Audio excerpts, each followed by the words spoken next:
Vous écoutez Radio Taïwan International et c'est l'heure des musées.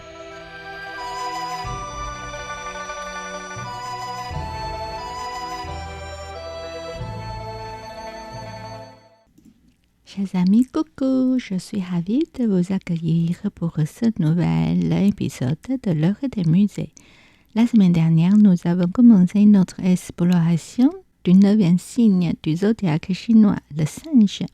Aujourd'hui, notre périple se poursuit en examinant les représentations du singe de la dynastie Qing. Passons maintenant au premier exemple. Je vous prie de vous référer à l'image 1. Bracelet en perles sculpté à partir de noyaux d'olive représentant les aras.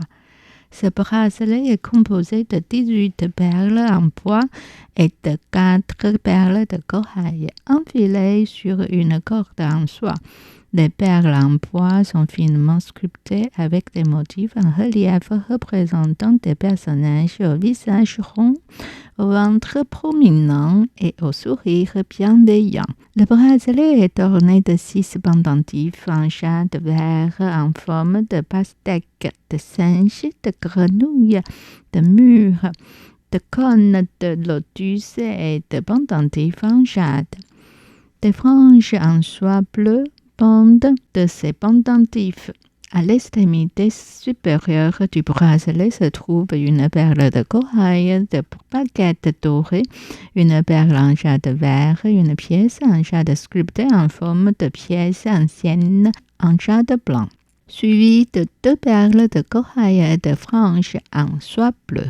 Le bracelet et le chapelet étaient à l'origine des outils utilisés par les moines, les nonnes et les fidèles laïcs pour compter le nombre de fois qu'ils récitaient les pierres boutiques. Plus tard, en raison de l'attention portée à la qualité des matériaux, aux couleurs et à la sculpture, ils sont devenus des objets de collection et de jeu pour le grand public. Généralement, un bracelet est composé de 18 perles, tandis qu'un chapelet est composé de 108 perles, mais leur nombre peut varier légèrement. Et passons maintenant au deuxième exemple, tel que présenté dans les images de 1 à 3. Singe en agate. Cette sculpture réalisée à partir d'une agate de couleur rose en forme de goutte d'eau. Elle représente un singe couché sur une feuille de lotus. Les détails de la verdure des feuilles de lotus sont finement sculptés à l'aide de lignes en creux et en relief. À l'extrémité supérieure, il y a un anneau à travers lequel passe une bande jaune.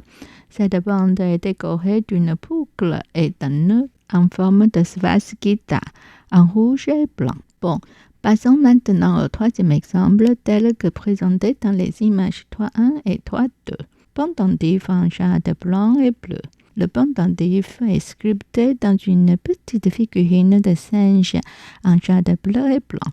La figurine est assise en position inclinée, regardant vers le bas sur le côté, avec un sourire malicieux. Ses bras et ses jambes sont élancés, lui donnant une apparence dynamique et joyeuse. Ensuite, observons notre quatrième exemple en se référant aux images 4.1 à 4.3. Petite boîte ronde en verre sculptée par Xiao Hanchen lors de la 3e année du règne de l'empereur Qianlong de la dynastie Qing. La boîte est fabriquée à partir d'une petite section d'ivoire, finement sculptée et divisée en 2 parties. Le corps est la boîte et son couvercle, ornés de motifs ajourés qui sont connectés de manière flexible, permettant un mouvement de haut en bas. À l'intérieur de la boîte, il y a une petite figurine de chien assis attachée à un long collier qui est relié à l'intérieur du couvercle. 3 autres petites chaînes sont attachées à la longue chaîne, chacune d'entre elles étant ornée d'une figurine de chien, d'un singe, voir l'image 4.3, et d'un motif ajouré de roseau. Le fond de la boîte est gravé en caractères chinois et rempli d'encre noire, indiquant que la boîte a été créée en l'année Wu, la 3e année de l'ère Qianlong, pendant la saison estivale, ou le 6e mois de l'année.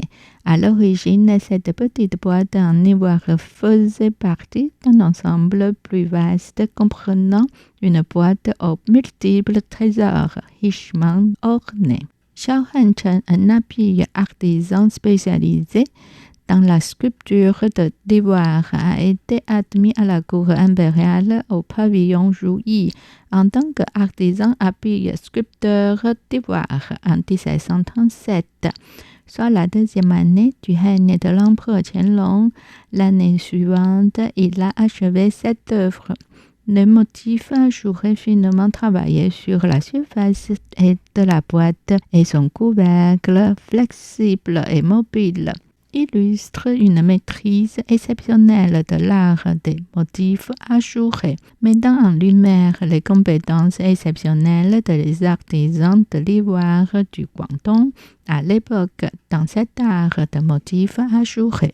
Après ces 4 petits objets, voici 2 peintures faites par 2 missionnaires européens. Merci de vous référer à l'image 5 pour admirer le premier, qui s'agit de Lémurien de Cochin, peinte par Lang Shining.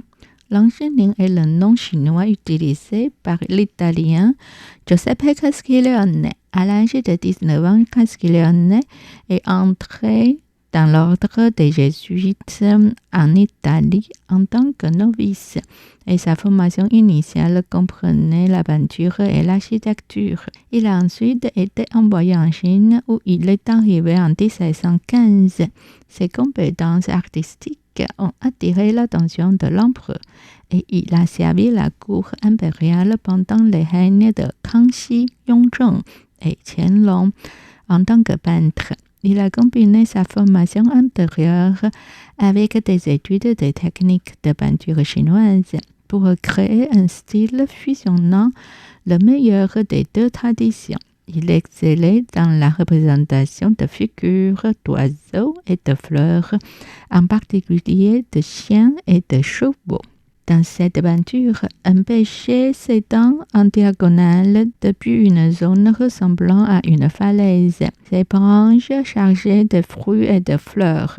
Un lémurien qui ressemble à un raton laveur repose sa patte sur la branche. Sa tête est relevée comme s'il regardait quelque chose et son expression faciale est celle de la vigilance. Cochin faisait partie de l'état vassal d'Annan appartenant à l'empire de Qing dans l'actuel Vietnam.